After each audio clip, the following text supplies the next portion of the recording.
Hey, what's going on, guys? This is George D. Lopez, host of Bigfoot's Campfire Stories. Today we're going to be talking about a story that happened in 1991 to a music executive. He died. The events happened over a week. It started on April 11th, 1991 and ended on April 18th, 1991. So we're going to go over the story, but before we get started, I just want to thank everybody that's followed and liked. And if this is your first time listening, welcome to the channel. We tell campfire stories here, and please like and subscribe. I promise you won't be disappointed. And if you're disappointed, let me know and I will try to fix it. And I promise to respond to every single person. So I'm really excited. Let's do this. So I'm going to go over a story that happened to a 35-year-old man that lived in Washington that was originally from Virginia. His name was Christopher Case. Christopher Case was really successful. He was a music executive. He didn't really have to worry about money. He was able to travel all over the country, and he, if you're into music, that's like a really good spot to be into music. But his music wasn't anything crazy. He was a music executive for an elevator music type company named Muzak. Muzak. I guess they're a real company. I looked them up, and he worked for this company. Like, I think it was like a contractor or something. So he went around licensing or something, and he went to San Francisco to work out a deal for work. And so what ended up happening was he ended up meeting a friend of a coworker. This coworker brought this woman who was in her 50s, and Chris was single. He liked being single. He wasn't into that, going around and dating. He liked being by himself, and he loved listening to like ancient music, which was what he mentioned to this lady, and this lady was like, I too. And they started talking about similar music and artists that they were both into, so they clicked right away. But Chris liked her as a friend. Well, she wanted more. I think she wanted some of the salami. So she said, hey, let's, we should hang out. You want to come back to my place? She would say, like, come back to my place, like really desperately a couple times. And he was like, oh no, I'm good. I'm actually gonna go home because I got a flight. I got to get out of here. And she got really mad. She was like, if you don't do what I say, I'm gonna curse you. And he goes, what? And she goes, I'm a witch. She's very serious about it. And he goes, all right, later, peace. And he takes off, and nothing happens for a couple days. And it's important to note that Chris had completely forgotten about the curse and all the malarkey that this chick was spreading. So he's like not really thinking about it. So he's not imagining stuff, at least yet. So the 14th, I think on the 14th, oh yikes, let me get these notes correctly. So the 14th, he starts to see stuff. He starts to hear stuff and see stuff. He starts to see shadowy figures walking around his apartment. He also starts to hear whispering throughout his apartment. And this is when he starts getting scared. So the following day, going into the 15th, who does he call? He calls Sammy, and then he calls a few other friends, and they note that he ends up being super scared, and he's like, but he's still kind of lucid. He's normal. So from there, he ends up going to the Christian bookstore, and at the Christian bookstore he bought a bunch of like crucifixes and like stuff to ward against evil. But honestly, that stuff didn't end up working, and even if it did, I don't think it would have worked either way, because he doesn't like really believe in God. He wasn't like a huge Christian. So I just don't understand how like just posting these things up, it doesn't mean anything if you don't like believe in it. So he ends up going home, and that night he ends up getting attacked. And I think that he agitated whatever is there, these shadowy figures. He ends up agitating them because he puts all these like crucifixes and stuff, and it really pisses them off, I think.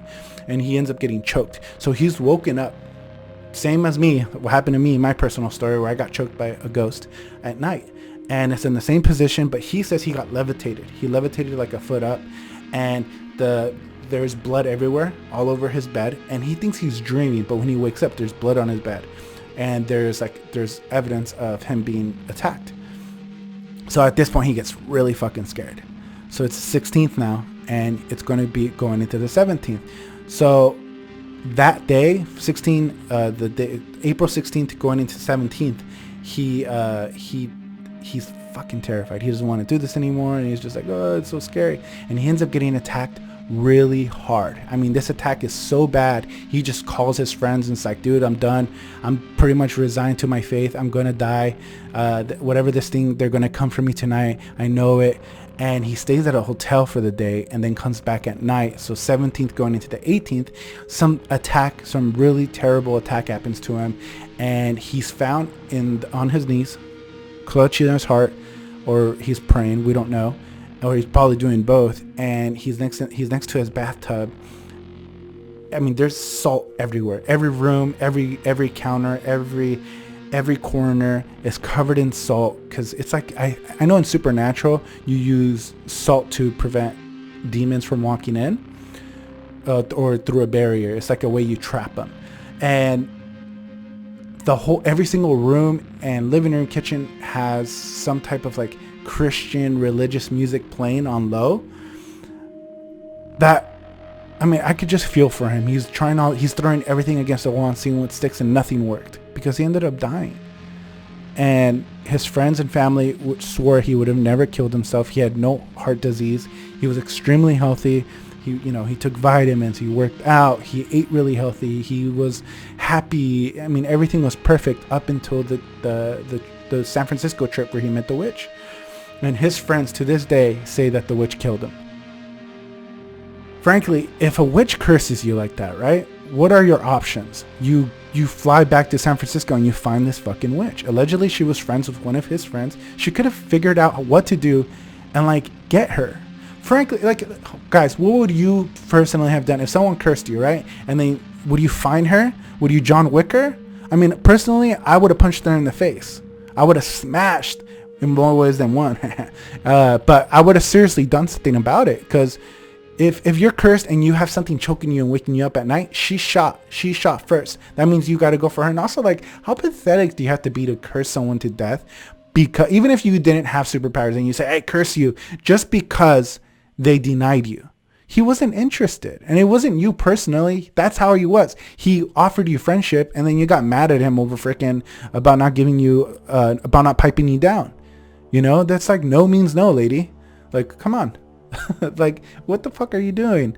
So anyways, that's the end of that story. I gotta admit, guys, I wasn't feeling this story. I mean, I like got all my notes together. I got all the facts, and like halfway through I was like, why am I doing this? But I already spent like 2 hours, watching videos and reading sources. And I mean, Seattle Times did an article on this guy. That's how weird. It shook the city, allegedly. And they said it was something weird. I don't know. This story hit mainstream media. That's why I'm like uncovering it. And then like this whole thing of like people being able to curse you. If magic is real, that means like stuff like Hogwarts is real, right? Like you can cast spells and stuff. And like, do you guys know? Because my buddy was telling me on Facebook that the Philippines, they believe in magic and you can hex people and stuff. And I just want to know, is that true? Do different cultures really have witchcraft? Like Haitian people have voodoo and stuff, right? So I think Jamaica does too. Shrunken heads are in Jamaica, I believe. So yeah, what do you guys think? Do you think magic's real? And if so, who would you cast a curse on? Please comment down below. Let me know who you want to curse. Not me, hopefully. I know my girlfriend probably wants to curse me because she's always talking shit on me, and she always thinks I say really stupid shit, and she's really mean to me. And then next thing you know, she's just not too nice. Anyways, she watches my video, so she'll hear that. Anyways, okay. Take a shot every time I say it anyways, or rambling. Okay, I'm rambling. The show's over. Thank you so much for watching. Watch this. Oh, wait. It's already on there. Woohoo. Like and subscribe. Anyways, see ya. I'm out. Peace. Wait, how do you turn this thing off? See, I always push hide, and then I go that. So if you think I'm nervous, I'm actually not nervous.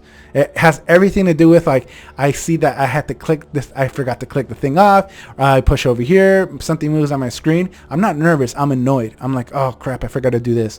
So this is only my 5th video, and I'm going to get way better at this. So I really appreciate all the support. I love you guys. Like and subscribe. Blah, blah, blah. You know what to do. See ya for next time.